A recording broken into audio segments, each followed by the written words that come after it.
एक गांव में एक रिंकू नाम की एक लड़की रहा करती थी। रिंकू थी तो बहुत ही ज़्यादा खूबसूरत, परंतु साथ ही साथ बहुत ज़्यादा बदमाश भी थी, क्योंकि बहुत सारी लड़कियों से रिंकू ने कर्जा ले रखा था। एक दिन रिंकू के घर एक लड़की आती है और आकर बोलती है, रिंकू, मुझे पैसों की सख्त ज़रूरत है। मुझे अपने कॉलेज की फीस जमा करनी है। प्लीज़ मेरे पैसे मेरे को वापस कर दो। अरे बहन, अब तुझसे क्या छुपाना। तुझे तो पता ही है कि मेरे पापा ने इस महीने पैसे नहीं भिजवाए हैं। मेरे पापा पैसे भिजवा देंगे तो मैं तेरी पैसे तुरंत दे दूंगी। मैं कुछ नहीं जानती हूँ, मेरे पैसे तो मुझे चाहिए। नहीं तो मैं अपने कॉलेज का फीस कैसे जमा करूंगी, और कॉलेज की फीस नहीं जमा की तो मेरे नाम कट जाएंगे और मैं कहीं की भी नहीं रह जाऊंगी।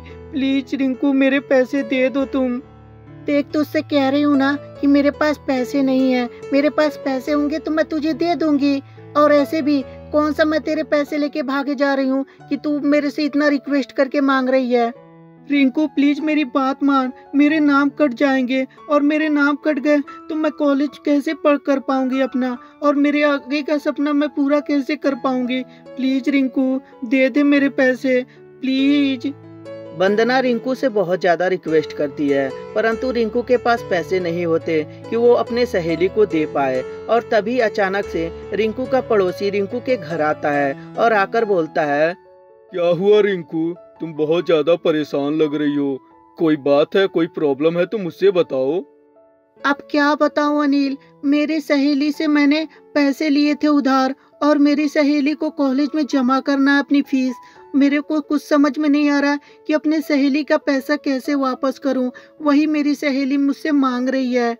अच्छा, तो इसमें कौन सी बड़ी बात है। मैं तुम्हारी सहेली को पैसे दे देता हूँ, तुम्हारी सहेली का काम चल जाएगा, और जब तुम्हारे पास पैसे होंगे तो मुझे लौटा देना।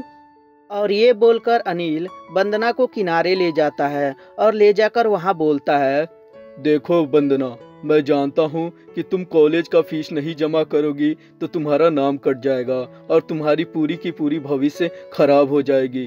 तो तुम्हारी भलाई इसी में है कि मैं जितना कहता हूँ उतना करो, और मैं उसके बदले तुम्हें पैसे दे दूंगा, जिससे तुम्हारा कॉलेज का फीस भी जमा हो जाएगा और तुम आगे की पढ़ाई कर पाओगी। ठीक है, बताइए मुझे क्या करना होगा। देखो वंदना, तुम बहुत ही ज्यादा समझदार हो और मुझे लगता है कि तुम ना नहीं करोगी। देखो, तुम मुझे बहुत ही पसंद हो, तो मैं चाहता हूँ कि एक रात मेरे साथ गुजार लो। उसके बदले मैं तुम्हें पैसे दे दूंगा, जिससे तुम अपने कॉलेज का फीस जमा कर पाओगी और आगे का पढ़ाई कर पाओगी। वंदना जब इस बात को सुनती है तो उसके पैरों तले जमीन खिसक जाती है और वंदना बोलती है, तुम्हारी हिम्मत भी कैसे हुई इस बात को बोलने के लिए। मुझे तो सुनकर भी शर्म आती है। मतलब तुम इतने घटिया किस्म के व्यक्ति हो, मुझे पता नहीं था। मुझे ये सब नहीं करना है, मुझे नहीं चाहिए पैसे। ठीक है, इसमें इतराने की क्या बात है। और ऐसे भी मैं कौन सा पैसा तुम्हें दे रहा हूँ, और ऐसे भी पैसे चाहिए ना तो पैसे के बदले कुछ ना कुछ लगते हैं। पैसे जो है पेड़ पे नहीं उगते कि मैं तुम्हें ऐसे ही दे दूं, समझी कि नहीं।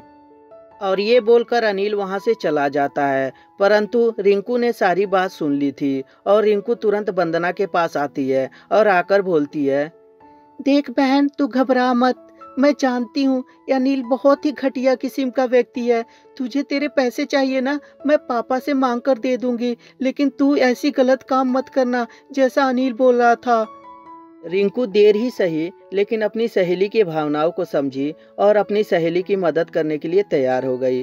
तो दोस्तों, कैसी लगी ये स्टोरी हमें कमेंट करके ज़रूर बताएं। अगर जो स्टोरी अच्छी लगी हो तो कृपया लाइक कर दें और हमारे चैनल को सब्सक्राइब करते समय घंटी भी दबा दें। और हाँ दोस्तों, अपने दोस्तों के साथ शेयर करना बिल्कुल ना भूलें। धन्यवाद दोस्तों।